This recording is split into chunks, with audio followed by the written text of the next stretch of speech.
भैया सेक्टर 15 चलोगे? हाँ चलेंगे ना दीदी। मेरा पति यहाँ तलाक के 5 साल बाद इसकी ये हालत कैसे हो गई?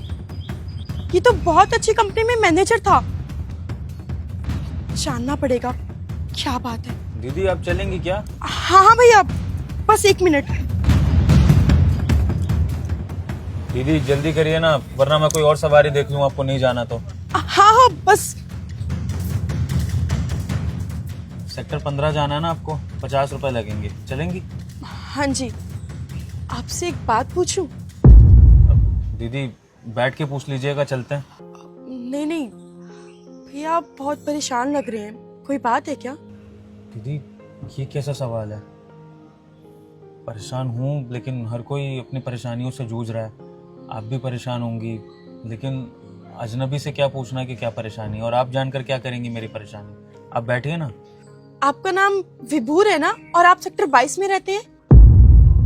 दीदी आपको मेरा नाम कैसे पता? और सेक्टर 22 में रहता था मैं, लेकिन आप ये सब कैसे जानती हैं? मुझे तो नहीं लगता कि मैं आपको जानता हूँ।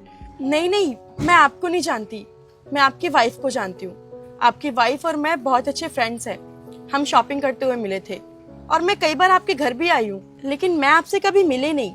मैंने आपकी फोटो देखी है। वैसे आपकी वाइफ तो बताती थी आप बहुत अच्छी कंपनी में मैनेजर हैं, और आपकी ये हालत कैसे? दीदी ये तो जो हो रहा है मेरे साथ, ये मेरे कर्मों का फल है। कर्मों का फल? मैं कुछ समझी नहीं। आप समझ भी नहीं पाएंगी दीदी, बहुत लंबी कहानी है। छोड़िए ना, आप बैठिए, फिर कभी मुलाकात होगी तो बताऊंगा। मैं आपको छोड़ देता हूँ। अरे कोई बात नहीं, आप मेरे दोस्त के पति हैं, मुझे जानना है। दीदी मेरी ये हालत ना, जब से मैं अपनी बीवी से अलग हो गया उसके बाद से हो गई। यूँ समझ लीजिए, जैसे ही मैंने अपनी हितांशी को छोड़ा, मेरा बुरा समय शुरू हो गया। नौकरी चली गई, घर बार चला गया, सारी प्रॉपर्टी चली गई, और आज ये रिक्शा चला रहा हूँ। अब ना कोई अपना है, ना खाने के लिए 2 वक्त की रोटी है, ना ढंग का पैसा है, बस जी रहा हूँ। इसीलिए कह रहा हूँ दीदी कि अपने कर्मों का फल भुगता हूँ। तो आपने अपनी पत्नी को छोड़ा क्यों? वो आपसे प्यार नहीं करती थी क्या? आपका ध्यान नहीं रखती थी? अरे नहीं दीदी, वो तो देवी थी। आज के समय में इतना प्यार करने वाली लड़की मिलना बहुत मुश्किल है। जिस समय में इतने डिवोर्स हो रहे हैं, लोग धोखा दे रहे हैं एक दूसरे को, वहाँ पर मुझे माँ की तरह ख्याल रखने वाली बीवी मिली थी। न सिर्फ मुझसे प्यार करती थी, मेरी हर ज़रूरत का ख्याल रखती थी, मुझ पर भरोसा करती थी, और सर्वगुण संपन्न थी, संस्कारों सहित सुंदर बीवी, जिसे मैंने छोड़ दिया किसी और के लिए। उसने मुझे नहीं छोड़ा, मैंने उसको छोड़ दिया। मैंने उसको धोखा दिया था दीदी। जहाँ पर मैं मैनेजर था ना, वहाँ मुझे एक एम्प्लॉय से प्यार हो गया था। प्यार क्या हो गया था, उसकी सुंदरता पर मर मिटा था। तो बस उसी के लिए मैंने अपनी फूल जैसी नाजुक बीवी को छोड़ दिया, और फिर मैं बर्बाद हो गया। लेकिन आप तो बहुत पैसे वाले थे, अच्छा खासा घर था आपका, और आज ये रिक्शा चला रहे हो, ऐसा क्यों? जिससे मैंने प्यार किया, जिस पर मैंने भरोसा किया, जिसकी सुंदरता पर पागल हो गया, मैं ये तो भूल ही गया ना कि सुंदरता के पीछे मुझे धोखा देने वाला दिमाग भी हो सकता है। जिस लड़की के लिए पागल हुआ था, उसने मेरी नौकरी छुड़वा दी। मैं धीरे धीरे ऑफिस जाना कम करने लगा उसके चक्कर में, और फिर बॉस ने मुझे जॉब से निकाल दिया, टर्मिनेट कर दिया, और मेरे पर ऐसा ठप्पा लग गया कि मैं किसी और कंपनी में काम नहीं कर पाया। फिर उसके बाद उसने धीरे धीरे सारी प्रॉपर्टी अपने नाम करा ली, सड़क पर ला दिया मुझे। मेरी बीवी ने मुझे बहुत समझाया था दीदी कि सुंदरता के पीछे पागल मत बनो, कोई भी औरत तुम्हें मेरे से इतना प्यार नहीं कर पाएगी।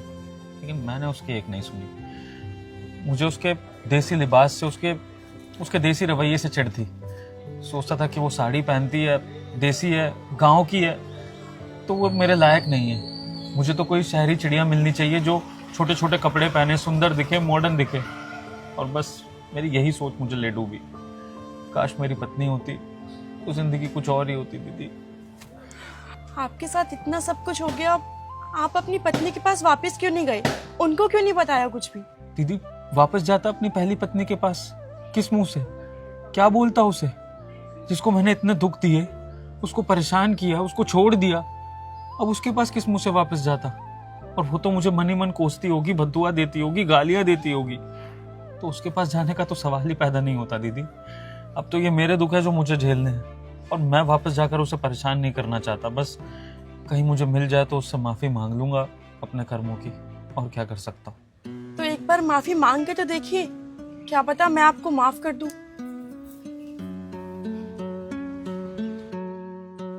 हितांशी, तुम? हितांशी, हितांशी, मैंने अभी जो भी कहा ना, एक एक शब्द, वो सब कुछ सच था। मुझे अपनी गलती का पछतावा है। मैं माफी डिजर्व तो नहीं करता हूँ, लेकिन अगर तुम मुझे माफ कर सको तो एक बार माफ कर देना। मैं बहुत शर्मिंदा हूँ कि मैंने तुम्हें छोड़ा, तुम जैसी प्यार करने वाली पत्नी को धुतकारा, उसे गलत समझा। हितांशी, मुझे तुमसे और कुछ नहीं चाहिए, बस मुझे माफ कर दो। तुम कहो तो मैं तुम्हारे पैर पड़ने को नहीं नहीं, और ये आपको किसने बोला कि मेरी शादी हो गई है? मैंने शादी नहीं की है। मैं ऐसे कैसे किसी और से शादी कर लेती? प्यार तो मैं सिर्फ और सिर्फ आपसे करती हूँ ना। जब आपने मुझे छोड़ा, मैं अपने मायके चली गई। माँ बाबूजी तो रहे नहीं, अपने भाई के साथ रहने लगी, और फिर छोटी मोटी जॉब पकड़ ली और अपना गुजारा खुद करने लगी। लेकिन आपके साथ इतना सब कुछ हो गया, आपने मुझे एक बार बताया तक नहीं। हितांशी, मैं तुम्हारा गुनहगार हूँ। तुम्हें इतने दुख दिए, उसके बाद भी तुम जैसे तैसे अपनी जिंदगी जी रही हो। हितांशी, मेरे जैसे इंसान को तो सजा मिलनी चाहिए, और वो मिल भी रही है। बस मैं इतना चाहता हूँ कि तुम मुझे माफ कर दो, और कुछ नहीं चाहिए तुमसे। नहीं, माफी मांगने की कोई जरूरत नहीं है। मैं अभी भी बहुत प्यार करती हूँ तुमसे। जब से तुमने मुझे छोड़ा था ना, बहुत अकेली पड़ गई थी। कोई नहीं था मेरे साथ। कैसे तैसे करके खुद को संभाला।